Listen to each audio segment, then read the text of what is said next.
So my question was, why do the teams hire engineers for the race engineer role when it's got nothing to do with engineering? The race engineer role is a combination of empathy and communication. Empathy, understand what information your driver needs at that time, and communication, ability to deliver that information clearly and concisely, no more, no less. Now, a lot of people at that point are going to say, well, hang on, the race engineer does more than empathy and communication. He's responsible for the performance of the car. He's responsible for the safety of the car. He's responsible for the setup and to some extent the strategy. And that's where I was saying, no. Stop. I want my race engineer to just be a race engineer. I want my race engineer to protect me, to tell me what I need to know, to inform me, to communicate with me, to look out for me and look after me. Surely it's an EQ role, not an IQ role. F1 teams hire for IQ, and you're being assessed on your EQ because not everything is a calculation. Rather, it's feel, instinct, experience, study, and craft. And this direction change is very important for the car's compliance. I like the way Lando did this. Have a look at the slow-mo.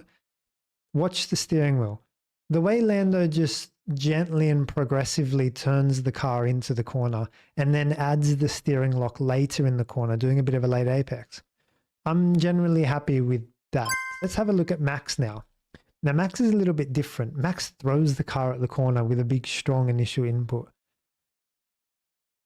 There, even in the slow-mo, do you see how quickly Max makes the transition from left to right? Now, Max is hacking away at the wheel here, by the way.